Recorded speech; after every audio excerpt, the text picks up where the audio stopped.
நம்ம செஞ்ச பாவங்கள் நம்மளோட முடியணும். நம்ம குழந்தைங்களையோ அடுத்து வர நம்ம தலைமுறைகளையோ அது பாதிச்சிடக்கூடாது. இந்த வேண்டுதலை மட்டும் எல்லா மதத்தவர்ல தொடங்கி ஏழை முதல் பணக்காரன் வரையிலும் ஆண் பெண்ணுன்னு எல்லாருமே அந்த கடவுள்கிட்ட வேண்டுறோம் இல்லையா?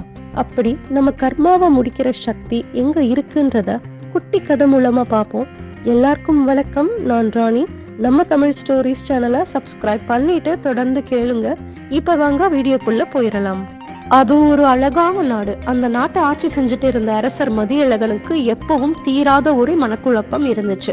அதாவது, நம்ம இவ்வளவு போர்களை நடத்தி ஆயிரக்கணக்கான மக்களை அழிச்சு வாழ்க்கையை அழிச்சு தேசம் தேசமா வெற்றி அடைஞ்சு நாட்டையும் பொருளையும் ஈற்றோமே, இது பாவம் இல்லையா? என்னதான் இதெல்லாம் போர் தர்மம் அரச தர்மம்னு சொன்னாலும் எந்த குற்றமும் புரியாத அப்பாவி மக்கள் ஏன் அவங்க உயிரையும் உடைமைகளையும் தியாகம் செய்யணும்? இந்த பாவம் என்னை என்ன செய்ய போகுதோ, என் சந்ததிகளை என்ன செய்ய போகுதோ அப்படின்னு ஒருவித அச்சத்திலேயே வாழ்ந்துட்டு வந்தாரு. தான் செஞ்ச இந்த கர்மால இருந்தும் பாவத்துல இருந்தும் விடுபட ஏதாச்சும் நல்ல ஒரு தீர்வை கண்டுபிடிக்கும்படி தன்னோட அமைச்சர்களுக்கு கட்டளையும் இடுறாரு அரசர் மதியழகன். அரசரோட அமைச்சர்கள் நாலா பக்கமும் போனாங்க. அரசர் சொன்ன இந்த பாவத்துல இருந்து அவர் விடுபட என்னென்ன பண்ணணும், யார சந்திக்கணும்னு தேடி அலைஞ்சாங்க. இப்படியே நாட்கள் போயிட்டு இருக்க அரசர் அந்த அமைச்சர்களை அழைச்சு தன் பாவங்களை தீர்க்க ஏதேனும் வழி கிடைச்சதான்னு கேட்டாரு. அதுக்கு சில அமைச்சர்கள் அவங்களுக்கு எதுவும் விடை கிடைக்கலன்னு அமைதியா தலை குனிஞ்சு நின்னாங்க. ஒரே ஒரு அமைச்சர் மட்டும் முன்னாடி வந்து, அரசே, வடக்கில் நான் பிரயாணம் செய்த பொழுது ஜனங்கள் கூட்டம் கூட்டமாக ஒரு ஞானியிடம் அறிவுரையும் ஆசீர்வாதமும் பெற்று கொண்டிருந்தனர். நானும் அவரிடம் சென்று தங்கள் மனக்குழப்பத்தை பற்றி கேட்டேன். ஆனால் அவர் என்னிடம் எந்த பதிலையும் கூறாது, உம் அரசரை இங்கு அழைத்து வா அப்படின்னு சொல்லிட்டாரு. அப்படின்னு அந்த அமைச்சர் சொன்னதும் அரசர் உடனே, முற்றும் துறந்த ஞானி என்றால் அவரால் என் கர்ம பயத்தை நிச்சயமாக தீர்த்து வைக்க முடியும். நான் இப்பொழுதே அவரை சென்று சந்திக்கிறேன் அப்படின்னு சொல்லிட்டு அந்த ஞானியை பார்க்க கிளம்பினாரு அரசர் மதியழகன். ஞானி இருக்கிற இடத்துல இறங்குறதவே ஜனங்க கூட்டமா ஞானிய பார்க்க வரிசையா நின்றுட்டு இருந்தாங்க. பொதுமக்களுக்கு எந்த இடையும் இருக்கக்கூடாதுன்னு மதியழக அரசர் மாறுவேடம் அணிஞ்சு போயிருந்தாரு. அன்றைய தினம் அரசரும் மக்களோட மக்களா கலந்து வரிசையில நின்று ஞானிய சந்திச்சாரு. ஞானிய பார்த்ததும் அரசர் ரொம்ப பணியோட வணக்கமும் சொன்னாரு. ஞானியும் வந்திருக்கிறது அரசர் தான் தெரிஞ்சுக்கிட்டு சின்ன சிரிப்புல சைகையை செஞ்சுட்டு தங்கள் மனக்குழப்பத்தை கூறுங்கள் அப்படின்னு அரசர்கிட்ட கேட்டாரு. சுவாமி, நான் இந்த தேசத்தின் அரசன் ஆவேன். தலைவன் என்ற முறையில் என் நாட்டு பிரஜைகளை காக்கவும் நாட்டை விஸ்தாரமாக்கும் நோக்கத்துடனே நான் இப்போர்களை புரிகிறேன். இது போர் தர்மமே. ஆனாலும் இந்த போர்கள் வழியே எந்த தீங்கும் இழைக்காத அப்பாவி மக்கள் உயிரை விடுகின்றனர். ஒரு உயிர் உருவாவதற்கு நான் எந்த விதத்திலும் காரணியாக இல்லாத போது உயிரை எடுப்பதற்கு மட்டும் முக்கிய காரணமாக இருக்கிறேனே, இது பாவம் இல்லையா? இந்த பாவம் என்னை அல்லாது என் சந்ததியினருக்கும் பாதிப்பை தருமா? என் கர்ம பாவத்தில் நான் விடுபட எனக்கு ஏதேனும் ஒரு வழி சொல்லுங்கள் சுவாமி அப்படின்னு அரசர் ஞானிட்ட கேட்டாரு. அதுக்கு அந்த ஞானியோ, கடவுள் படைத்த உயிர்களை ஏதோ ஒரு தர்மத்தின் பெயர் சொல்லி வதைப்பது பெரும் பாவமே. அது நிச்சயமாக வரவிருக்கும் அடுத்த சந்ததியினரையும் அழிக்கக்கூடியதே. ஆனால் எந்த ஒரு மனிதன் தான் செய்த பாவத்தை முழுமையாக உணர்ந்து அப்பாவத்திற்கான தண்டனையை ஏற்க தயாராகிறானோ அவன் நிச்சயமாக மன்னிக்க பெறுவான். அதனால் அரசே, தாங்கள் கலங்க வேண்டாம். நான் சொல்ல போவதை கவனமாக கேட்டுக்கொள்ளுங்கள். அதோடு அதன்படி செய்தால் உங்கள் கர்ம வினை அழிந்தே போகும் அப்படின்னு அந்த ஞானி சொன்னது இதுதான். முதலாவதாக, இனி எக்காரணம் கொண்டும் தாங்கள் ஒரு போரினை துவங்கக்கூடாது. ஆனால் உங்களை நோக்கி வரும் ஆபத்திலிருந்து காத்துக்கொள்ளலாம். இரண்டாவதாக, தங்களால் ஏற்பட்ட சேதத்தை சரி செய்யுங்கள். மூன்றாவதாக, தேவையுள்ள இடத்தில் தேவையானவர்களுக்கு தானம் செய்து உதவி செய்யுங்கள். இவ்வாறு இம்மூன்றையும் நீங்கள் செய்ய உங்கள் கர்ம நிலை அழிந்து மன நிம்மதி பெறுவதோடு அடுத்து வரும் தலைமுறைகளையும் பாவத்தில் இருந்து காப்பாற்றலாம் அப்படின்னு ஞானி சொன்னதை கேட்ட அரசர் ஏதோ அவருக்கு நல்வழி கிடைச்சிருக்குன்னு திருப்தியில ஞானிக்கு அவரோட மிகுந்த நன்றிகளை சொல்லிட்டு கிளம்புறாரு. அரண்மனைக்கு போறாரு. உடனே தன்னோட அமைச்சர்கள் அழைக்கிறாரு. இப்படி கட்டளையும் இடுறாரு. நம் நட்பு நாடு, எதிரி நாடு என அனைத்து நாட்டு அரசர்களுக்கும் நம் நாட்டு சார்பாக ஓலை ஒன்றை அனுப்புங்கள். இனி நாங்கள் எக்காரணம் கொண்டும் போரில் ஈடுபட போவதில்லை அப்படின்னு அரசர் சொன்னதும் உடனே அமைச்சர்களும் பக்கத்து நாடுகளுக்கு தந்தி அனுப்பிச்சாங்க. அடுத்து தன்னாலையும் போர் விபரீதத்தாலையும் ஏற்பட்ட சேதங்களை அடுத்த 1 மாத காலத்துக்குள்ள நிலைமையை சரி செய்யவும் உத்தரவு பிறப்பிக்கிறாரு. அதே மாதிரியும் நிலைமையும் சரி செய்யப்பட்டுச்சு.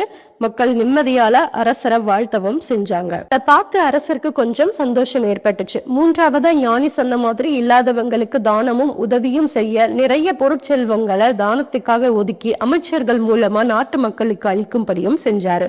இப்போ அந்த ஞானி சொன்ன 3ஐயும் செஞ்சு கூட அரசருக்கு தன்னோட பாவ கர்மாவை நினைச்சு பயமும் குழப்பமும் போகாம இருக்கவே அரசர் மறுபடியும் அந்த ஞானிய போய் சந்திக்கிறாரு.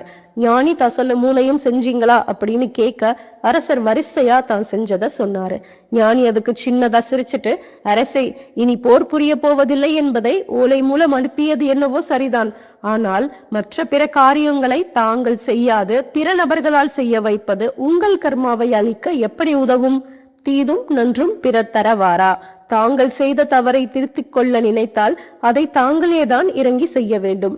உங்களால் சேதமடைந்த இடத்தை பலம் கொண்டு சரி செய்தீர்கள். ஆனால் சேதமடைந்த மனத்தை எவ்வாறு சரி செய்வீர்கள்?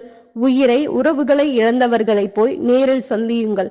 உங்கள் உண்மையான வருத்தத்தையும் கவலையையும் அவர்களுடன் பகிர்ந்து கொள்ளுங்கள். அதோடு தானம் என்பது அனைத்து நாட்டு மக்களுக்கும் தேவையான ஒன்று கிடையாது. எவர் ஒருவர் அத்தானம் இல்லாதோ உயிரே வாழ முடியாத நிலையில் இருக்கிறாரோ அவருக்கு அத்தானத்தை கொடுப்பின் அந்த தானத்தின் முழு பயனையும் தாங்கள் அடைந்து விடுவதோடு மட்டுமல்லாது உங்கள் கர்ம வினையில் இருந்தும் முழுவதுமாக விடுதலை செய்யப்படுவீர்கள் அப்படின்னு ஞானி சொன்னதும் அரசர் தான் எங்க தவறு செஞ்சோன்றத உணர்ந்து எல்லாத்தையும் சரி செஞ்சாரு. போர்ல சேதமடைஞ்ச இடத்துக்கு போய் உயிரை இழந்தவங்களுக்கு ஆறுதலை தெரிவிச்சாரு. அப்போ அவரோட கண்கள்ல இருந்து உண்மையா வந்த அந்த ஒரு சொட்டு கண்ணீர்ல அவரோட மனசுல இருந்த பாரம் பாதியா குறைஞ்சத அவர் உணர்ந்தாரு. பிறகு ஏழைகளை தேடி போய் அவங்களுக்கு வாழ்வாதாரமா இருக்கட்டும் அப்படின்னு சொல்லி சில பொற்காசுகளை கொடுத்தாரு. நிறைய பேர் அதை வாங்கிட்டும் அரசரை வாழ்த்திட்டும் போனாங்க. அரசருக்கு அவங்களோட வாழ்த்து மன மகிழ்ச்சியை கொடுத்தாலும் அவரோட மனம் பாரத்தை முழுமையா குறைக்க அது உதவல. ஏழ்மையில உடல் மெலிஞ்சு இருந்த ஒரு சின்ன பொண்ணுகிட்ட போய் சில பொற்காசுகளை கொடுத்தாரு அரசர். அதை வாங்கிக்கிட்ட பொண்ணு எந்த ஒரு சந்தோஷமும் இல்லாம அங்க இருந்து போனா. அரசர் உடனே அந்த சின்ன பொண்ணு அழைச்சு, உனக்கு இந்த பொற்காசுகள் பத்தவில்லையா? இன்னும் வேண்டுமா?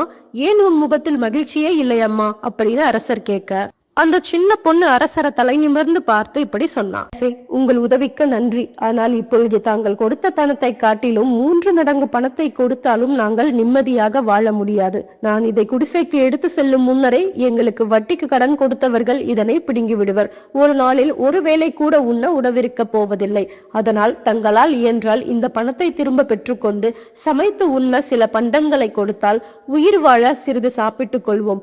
அதோடு எங்கள் கடலை நாங்களே தீர்த்து கொள்ளும்படி ஏதேனும் இந்த ஏழை மக்களுக்கு அரசு வேலை அளித்தால் இந்த ஜென்மத்தில் நாங்கள் இக்கடவுளாக எங்களை மேலோகம் அழைக்கும் வரை உண்டு உயிரோடு இருப்போம் அப்படின்னு ஒரு பெரிய பாடத்தை அந்த சின்ன பொண்ணு சொன்னதும் அரசர் அதை வியந்து பார்த்தாரு.